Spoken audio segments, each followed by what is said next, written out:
अध्याय 8 दत्त अवताराचे वर्णन। तिरुमलदास दुसऱ्या दिवशी म्हणाले, अरे शंकरा, आत्मसाक्षात्कार जेव्हा होतो त्यावेळी 16 कला आपापल्या भूतामध्ये लय पावतात. ब्रह्मज्ञानासाठी जो परिश्रम करीत असतो तो खऱ्या अर्थाने ब्राह्मण होय. प्राण, विश्वास, आकाश, वायू, अग्नी, जल, भूमी, इंद्रिय, मन, अन्न, बल, विचार, कर्म, तंत्र, लोक, लोकातील विविध नावे या 16 कलांनी श्रीपाद प्रभू परिपूर्ण असा परब्रह्म अवतार आहेत. प्राण म्हणजे संपूर्ण विश्वात विद्यमान असलेली प्राणशक्ती होय. प्राणमय चैतन्यास संतुलितरित्या प्रवाहित केल्यास मनुष्याचा भौतिक दुःखांचे निवारण होते. मनुष्याच्या स्थूल देहरोगी होण्यापूर्वी प्राणमय शरीर रोगग्रस्त होऊन नंतर स्थूल शरीर रोगग्रस्त होते. या 10 इंद्रियांवर मनाचा ताबा असतो आणि आहारापासून मन बनते. मनातील विचाराच्या धारेस क्रमबद्ध करून नियंत्रित करणे ह्यालाच मंत्र असे म्हणतात. कर्मकांडात सांगितलेले मंत्रोच्चारण विधिपूर्वक करणे ह्यास कर्म असे म्हणतात. विश्वनिर्मितीचा आधार कर्मच आहे. अहम म्हणजे मन आणि बुद्धी हे अज्ञानाच्या आवरणाने आच्छादलेले अशुद्ध चैतन्य होय. अहंकार पूर्ण नष्ट झाल्यावरच आत्मसाक्षात्कार होतो. श्रीपादांचे वय 2 वर्षाचे असताना त्यांनी आपण षोडश कलांनी परिपूर्ण असल्याचे बाललीलांद्वारे दाखवून या युगातील महाअवतार आहे हे निदर्शनास आणले. 16व्या वर्षी पिटिकापूर सोडून त्यानंतर 14 वर्षेपर्यंत कुरवपूर क्षेत्रात राहिले. श्री दत्तप्रभू भोग व मोक्षाचे दाते होत. त्यांची आराधना करण्यासाठी केवळ त्यांच्या पादुकांची आराधना केली तरी पुरेशी असते. श्रीपादांचा जन्म त्रैमूर्तीचे संयुक्त रूप नसून त्रैमूर्तीस अतीत असलेले चतुर्थ तत्व आहे हे सुचवण्यासाठी त्यांनी चतुर्थीस अवतार घेतला. सकल अमंगलाचे हरण करून शुभमंगल प्रदान करण्यासाठी प्रभूंनी चित्ता नक्षत्रामध्ये जन्म घेतला. श्रीपाद प्रभूंचे चित्ता नक्षत्रावर पूजन केल्यास विशेष फलदायी ठरते. दत्तप्रभूपासून त्रिमूर्ती आणि त्रिमूर्तीपासून 3 कोटी देव व त्यांच्यापासून 33 कोटी देवता उत्पन्न झाल्या. म्हणून श्री दत्त नामस्मरणाने सकल देवता स्मरण केल्याचे फल प्राप्त होते. तिरुपतीचे श्री व्यंकटेश साक्षात दत्तच आहेत. वे अमृत बीज व कट ऐश्वर्य प्रदान करणारे, तसेच वे पाप व कट म्हणजे हरण पापहरण करणारे आहेत. निरंतर श्रीपाद प्रभूंचे ध्यान केल्याने वातावरण शुभप्रद आणि शुद्ध होते.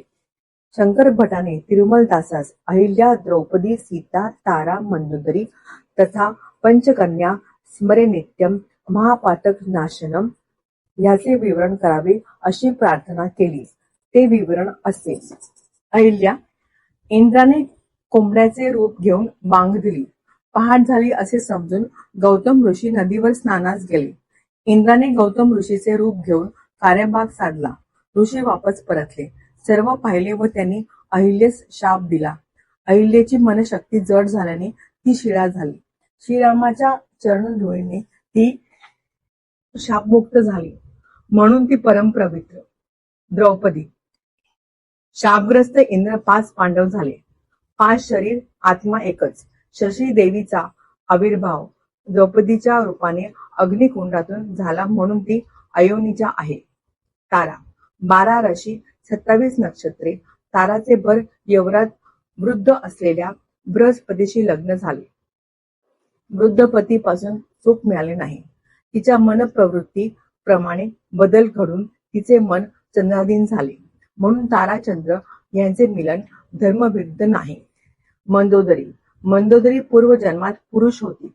त्या जन्मात चंचल, दृष्ट व मृदू स्वभावाची अशा 3 पत्न्या होत्या. या जन्मी चंचल बाली, दुष्ट रावण आणि मृदू विभीषण म्हणून जन्म झाला. तिच्यातील जीवाणू भिन्न होते म्हणून ती महापतिव्रता. सीता, खऱ्या सीतेस अग्निदेवाने गर्भात लपवून मायेची सीतेस रावणाने लंकेत नेले. अग्नी प्रवेश केल्यावर मायेची सीता गुप्त होऊन खरी सीता बाहेर आली म्हणून ती पतिव्रता. तेव्हा मी म्हणालो, स्वामी, स्त्रीच एकच पती किंवा पुरुष एकच पत्नीव्रत असला पाहिजे असे म्हणतात. तर बहुभार्या बहुभर्तृत्व निंदनीय आहे ना? तिरुमलदास म्हणाले, तुझे म्हणणे खरे आहे. स्त्री जन्म पुरुष जन्म घेतल्यास त्या जन्मासंबंधित आचरण केले पाहिजे. पिटिकापुरीच्या रहिवाशांचे सामूहिक पुण्य व सामूहिक पाप एकाच वेळी फलित झाल्याने श्रीपादांचा जन्म कारणीभूत झाले. पुण्यवान लोकांनी ते दत्तप्रभू आहेत हे जाणून ते अधिक पुण्यफल प्राप्त केले. तर पापी जनांनी श्रीपादांची निंदा केल्याने त्यांच्यावर अनेक विघ्ने व संकटे आली. श्रीपाद पवित्र योगाग्नी स्वरूप असून ते अद्वितीय आहेत. एकदा एका अवधूताचे पिटिकापुरमला आगमन झाले. त्यांचा आशीर्वाद म्हणजे शिवा देणे, वाईट बोलणे, उलट पापी जनांची ते स्तुती करत. स्वयंभू दत्तमूर्ती बद्दल विचारले असता ते सध्या एका नदीत आहे त्याप्रमाणे मूर्ती सापडली. मूर्तीची प्राणप्रतिष्ठा सुमती महाराणी व अप्पल राजांनी केली. बापनाचार्यांना योगास भिक्षेकरिता घरी येण्याची विनंती केली. आजोबाकडे त्यांना श्रीपादांचे दर्शन होऊन त्यांच्या प्रती पुत्रवात्सल्य उत्पन्न झाले. श्रीपाद प्रभू सिद्धांकडे पाहून हसले. त्या हास्य पाहून सिद्धास समाधी लागली. समाधी अंती प्रभू म्हणाले, माधवा, तुझ्या इच्छेप्रमाणे हिंदू राज्य हरिहर बुक्कराय स्थापन करतील. तुझी विद्याअरण महर्षी नावानेच ख्याती होईल. तुझा सारणाचार्यांच्या वंशात जन्म होऊन तुझे नाव गोविंद दीक्षित राहील. राजर्षी होऊन तुंजावर संस्थानाचा महामंत्री होऊन कारभार पाहशील. असे ऐकून सिद्धांच्या डोळ्यातून अश्रुधारा वाहू लागल्या. त्यांना श्रीपादांना आपल्या जवळ घेतले.